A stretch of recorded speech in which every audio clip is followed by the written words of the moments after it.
but not everyone's happy. And this was an interesting tweet by this is Nathan S., who made Dead by Daylight. Palworld crossing 2 million CC, moved it past CSGO. Sorry, this is a little bit small. I don't know if there's a way to open image in new tab. Way to expand. Here we go. Palworld crossing 2 million CCU, moved it past CSGO to trail only PUBG in Steam's all-time currency records. However, it's already cleared the record holder for how quickly I became sick of talking about a game. I don't think Palworld is very good. It's insanely buggy. Oh, and hey, hello Swerve, hello Vince. Good to see you guys. Seems like it's been released in a better state than most AAA. Exactly, Vince.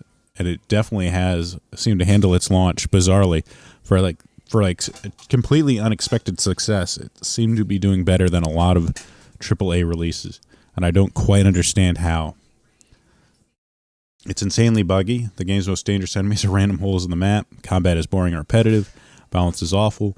This really becomes apparent mid and end game when catch rates seem to decrease and your own weapon's damage drastically outseal what your pals are capable of. The large open world is empty, littered with points of interest that aren't home to anything interesting.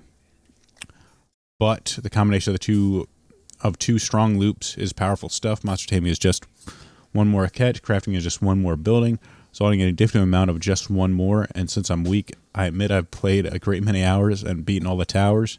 Which, if he's beating all the towers, he's either A, got to be cheating, or he's playing a lot. However, I won't be chasing all the legendaries. I'll do my best to resist the new content when it arrives. So he's not happy so far. Apparently, look, these criticisms, like it's buggy, combat's boring and repetitive, balance is awful. I mean, I'm not necessarily with the combat and the balance. Open world empty, I can kind of definitely agree with that. But, I mean, these are, valid criticisms, so you could definitely say, like, hey, this is, you're pretty right on this. But here's at the early access to Windfall should generally allow to deliver its roadmap. Let's see. But here's the thing that I think is where he gets it wrong. I'm sure both balance bugs will be addressed, yet it's missing something here I don't think any amount of money could fix. There's no warmth here. At the risk of being saccharine, what makes Pokemon special is the bond you form with your adorable ball dwellers. And this bond is a source of something more approaching a ludonarrative harmony. I had to look up ludonarrative in case you don't know what it is. It's essentially where the story and the gameplay work together. Ludonarrative harmony is where story and gameplay work together to emphasize this point of the strongest contenders, those who have the greatest connection with their Pokemon. So Pokemon does a good job of this, is what he's saying. And the fundamental tenet of the franchise is that there's power in empathy. Nothing hammers the idea home better than the first episode of the animated series, which this is, again, where I don't get, why is he mentioning the anime? What does that have to do with the game itself? One of the greatest episodes of anything ever, when Ash is willing to sacrifice himself to save Pikachu. I don't understand how you compare the games to the anime. Here it's kind of weird, but this is the main point that I think he gets wrong, as I don't think Pokemon does a great job of making you care about your Pokemon. They're almost always exclusively used for battle. You rarely hang out with them outside of these battles. And, sure, there's a story in Pokemon that kind of leans to all right, Pokemon aren't weapons, you're fighting against Giovanni, Team Rocket, or whatever team they have in the game, which is, abusing Pokemon to gain power, and you have to beat them to become the master of Pokemon.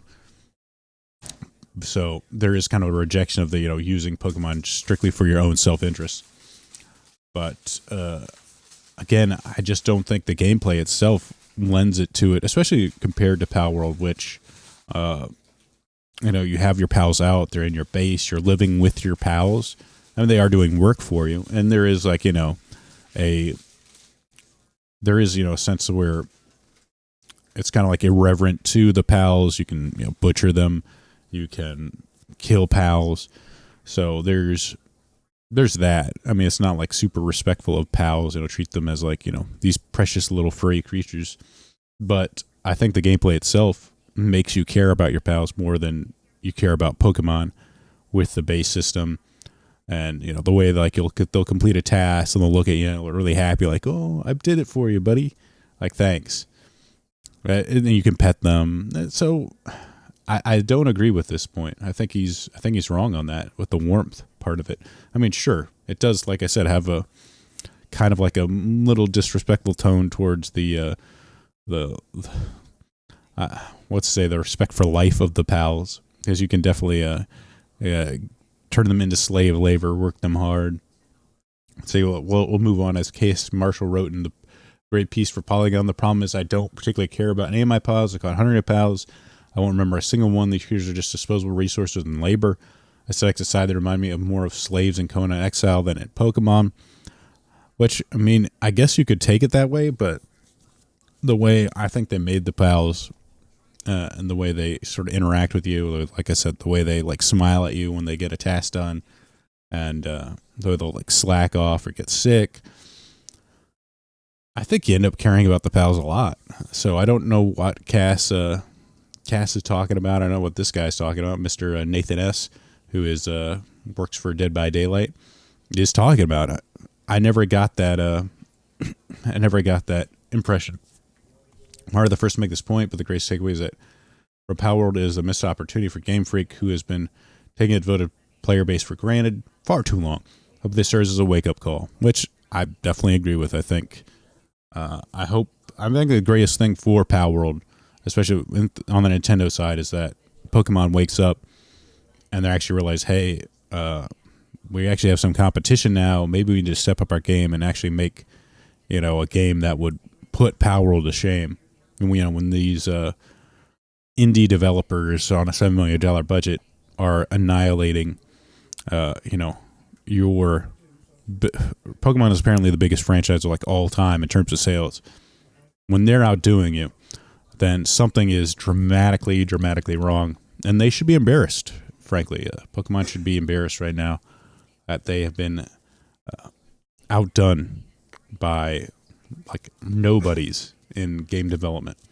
This behemoth has been taken down. But that's it for Palworld. We'll move on to Palworld. Let me give it like in 1 second. Let me get a drink here.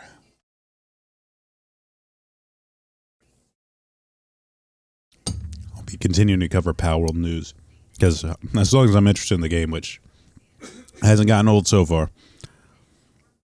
Yeah, Game Freak could actually innovate for the first time in 15 years. I'm hoping they will. I'm hoping Game Freak will actually take this to heart and realize that, hey, we need to take some risks. The old formula that we've been milking forever maybe isn't it for the future. Maybe we actually need to innovate and give players something new to make them excited. Because, like I said, this is a simple Palworld's a simple game, but the fact that it's actually trying to do something new with sort of the old Pokemon formula is enough to get people, ridiculous sales, bonkers type of engagement. That's all they needed to do, and it's like I said, it's embarrassing for Pokemon.